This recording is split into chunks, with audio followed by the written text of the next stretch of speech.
at a time. It is April 1st, 2022, and this is your daily financial news. First thing I have to remind you, I have to make sure that you are prepared for the day. It is April 1st, better known as April Fool's Day.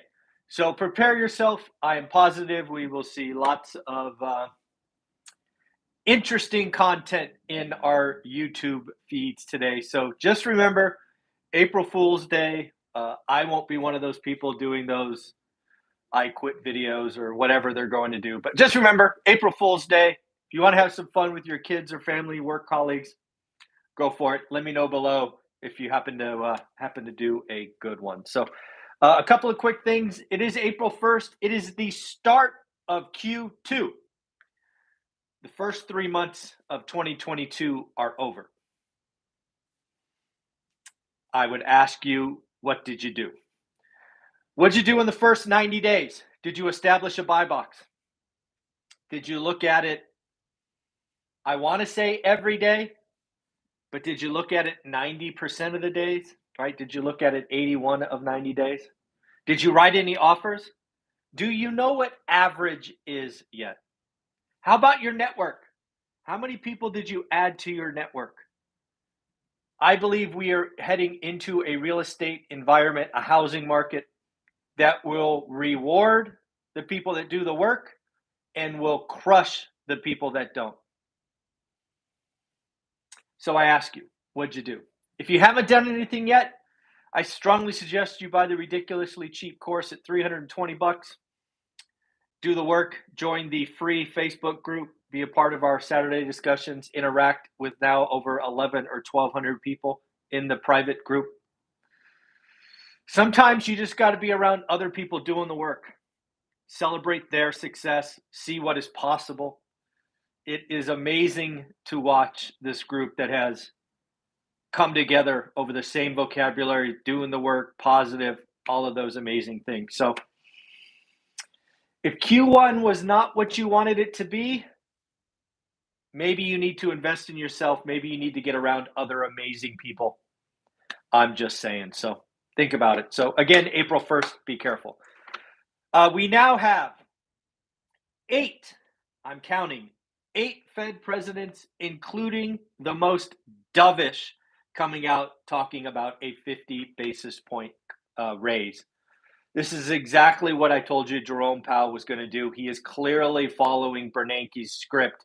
Tell the market, tell the market, tell the market, and then give them what you tell them.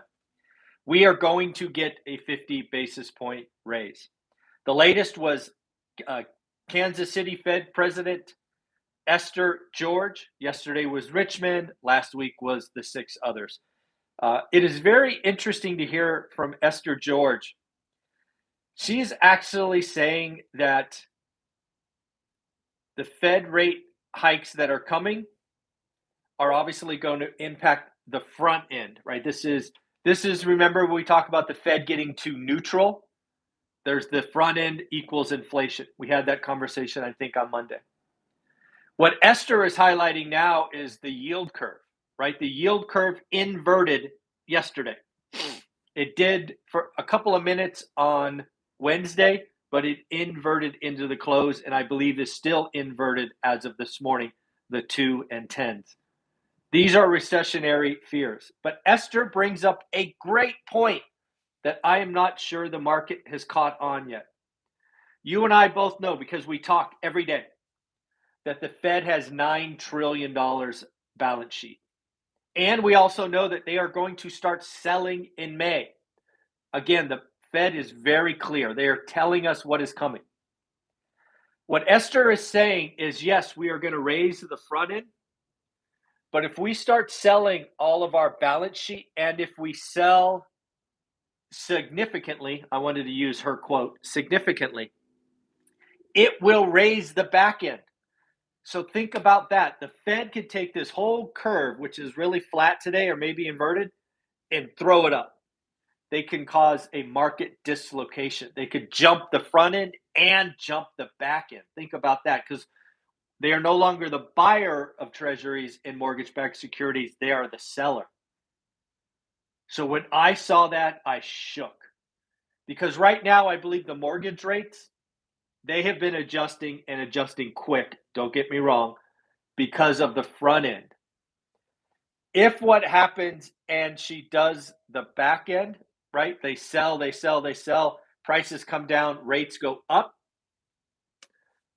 We may be in for some more interesting times. And mortgage rates could start having a 6 on them by the summer, which would be interesting. So, again, pretty interesting things to talk about. Another article I've seen a couple of times, Dallas Fed talking about a housing crisis and a housing bubble. And, ooh, spooky, spooky, spooky. I want to remind the Fed, and this came from Esther George, Fed president of, where was she? Kansas City. She now admits that the Fed likely reduced the 10-year Treasury by 1.5%.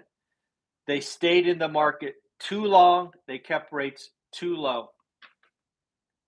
This is exactly why we now have supply destruction in the housing market, and why the housing market, I don't think the housing market gets back to, 2019 levels from transactions, probably until 2025. We have created this large air pocket where you and I have mortgage rates with 2s and 3s on them. Why the hell are we going to go get 6 and 7? This is mainly an owner occupant, but that is interesting to think about. Student loans back in the news. They're talking about once again extending payments, once again canceling student loans. I don't have a dog in the fight, don't really care, but I do find it interesting that we are now 2.5 years past the crisis, or 2 years at least, and we are still reducing expenses and things of that nature. The job market, as we'll see later, 3.6%, wage inflation 5.6%. I don't get it. When are debts supposed to be paid? I am confused. Don't get me wrong, college is the student loan thing, the fact that people have all this debt, don't graduate, do all of that. We need better financial literacy, financial education. The ROI on college for lots of students is horrible. The fact that we push a lot of people there is unfortunate. Lot better return in trades. There's no question. The math is much better. GameStop. Man, what is going on at GameStop? Let me get this right. GameStop has roughly 300 million shares outstanding. GameStop just said that they want to raise shares outstanding to 1 billion. That is a triple, right? From 300 to 1 billion. They're going to dilute the shareholders, and yet the stock goes up. And, oh, by the way, this is not a company who has changed the game and proved that they can do these legendary things. They talked about creating a NFT marketplace. And they bought a gold mine. Why are people giving this executive team money? They've not proven to be good stewards, I don't think. But again, I think GameStop's up like 10 or 12% today. I don't understand the math. If you make $1 and you divide it by 300, it's whatever. And then if you make $1 and you divide it by 1 billion, I mean, I don't understand. There are just some meme stocks that have, I don't know, the Reddit crowd behind them, I guess, and go for it. So I hope you're in GameStop. I hope you're winning. I'm not short, not long, would never play with a stock that crazy. But from a business perspective, why would you give that CEO or that executive team more money? They haven't proven to do anything with what they have. Crazy. Anyways, I just don't get it. The 2 and 10 inverted. I wrote them down. The 2 is now 2.42. The 10 is 2.41, so a slight inversion. Also, the 5 is above the 10 and 30, which has actually been going on for several days now. So not a good sign. Typically, again, the yield inversion points to a recession in 9 months. And if you want to know my thoughts, I did a full whiteboard breakdown of 2022 and 2023. And right now, I'm nailing it, as you will see later in this video. Again, I have a whole playlist called Whiteboard, which you can go check out. It is pretty amazing. What else do we got? Oh, Biden, Mr. President, or Mr. President? Yeah, I think so. Mr. President Joe Biden, he is releasing 1 million barrels of oil, which will help with gas prices. He's doing that for up to 6 months, which again, that's like 180 days. I'm like, how much do we have? How much oil do we have in the strategic reserve? Never knew about it, never thought about it, but I looked it up. And based on a very, very quick Google search, it says we have 714 million. So 180 days, 180 million reserve, 714. Let's call that 20%. Yeah, let's call it 20%, maybe 25%. So again, pretty historic, largest release in history. So hopefully gas prices go down. Don't know if you saw this, but California, once again, has done the unconstitutional. California extends the eviction moratorium. Yes, folks, the Supreme Court said eviction moratoriums were unconstitutional, but the great state of California said, so what? We are extending the moratorium to June 30th. Crazy. California has distributed $2.6 billion in overdue rent, or whatever they're calling it, to 223,000 people. So I did the math. California paid about $12,000 in rent for every person in the program. Free rent, 12 grand, pretty crazy. Again, I've read more and more articles about the Dallas Fed and the bubble. Again, it's very interesting because when you call something a bubble, it really only pops. In this scenario, I really see this as a balloon, right? I believe the Fed has blown on the housing bubble. Fact, I believe the Fed has created asset bubbles everywhere because they removed the risk premium. In the housing market, if I'm right, what we are going to see is a slow deflation of housing, not a crash, not a pop, not a bubble exploding. And it's going to take years, right? I believe we've seen the appreciation for the decade. It is going to be relatively flat going forward. So it's going to be interesting. Unlike stocks and other things, it will be very interesting to see what's going on. But yes, it is pretty crazy. I would tell you, if I would, and again, I probably will do a whiteboard discussion on this later. I believe we could have 5 years of flat appreciation. That's at the national level. Every location is different. Do your own research, do your own buy box, do the daily discipline, all of that out there for you. Jobs. The most important number of the week came out, and again, I nailed it. Excuse me. So just to level set everyone, first and foremost, February, the number was 678,000. It was revised up to 750,000. So what is that? Another 82,000 jobs created. The expectation for what month is it? The expectation for March was 490,000. I think I called 542, so I was clearly wrong. It came in at 431.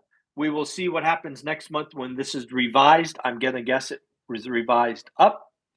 What I meant by the fact that I called it is you need to see my 2022 and 2023 economic review. That is, again, a whiteboard in my playlist called Whiteboard. A couple of things I said. One is unemployment's going to go down before it goes up.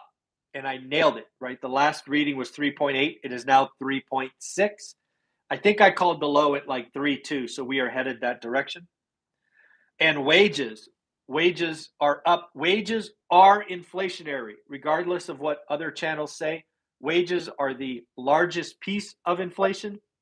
the thing that the Fed fears most is a wage inflation spiral. And right now, wage inflation is up 5.6%. That is up from 5.2. We are headed that direction. Again, something that I called for. Looks like more and more folks are starting to agree that we may have a 1970s wage inflation spiral. This is a growing threat, which could cause the Fed to have a Paul Volcker moment. These are words that I shared with you months ago. And now more and more articles are talking about it. Finally, two more things. Let's talk foreclosures, because again, you and I are about to see some crazy foreclosure numbers. I want to give you the baseline so that you are not caught off guard. Foreclosure filings. These are filings, not actual foreclosures. Foreclosure filings in 2021, 151,153. Actual bank repossessions, 25,662. Again, filings, 151, 153. Do you know how many filings there were in 2008? I wrote it down. Let me get it. I don't have it. Where'd it go? Oh, anyways, 3.2 million filings. 3.2 million filings. I'm actually going to do a discussion or a whiteboard on this because I actually have a chart from Realty Track that is pretty amazing that we all should look at. So again, folks, we could see headlines. Foreclosures up 500%. That is still below trend. We could see if we would need to see filings up 1,500% to be concerned. Foreclosure filings in 2021 were the lowest in decades. So anytime you have a small number and it goes up, it looks really big on a percentage basis. So be very, very careful. And then finally, Zillow. Zillow is out with articles talking about the housing slowdown. Zillow is saying that it will take until 2024 to get back to a balanced market. And for one of the rare times, I actually agree with Zillow. I believe we have created supply destruction. You've heard me talk about that with several of my weekly experts. I believe what we are going to see is years of less supply. And ultimately, it'll take a long time to get back to a balanced or even market. So, folks, 106 people watching. Thank you, thank you, thank you. We do this 7 days a week. I will be back tomorrow at 7:30. And tomorrow it's Saturday, so I will even do a live stream at 8 o'clock. Give me some thumbs up. Give me some love. I spend an hour of my morning for you every day. So give me some love. Subscribe, comment, send me articles I think I should read. If you want to help me with the YouTube algorithm, just say hi for the YouTube algorithm below. I would appreciate it. Thank you, thank you, thank you. Have a wonderful day. Bye-bye.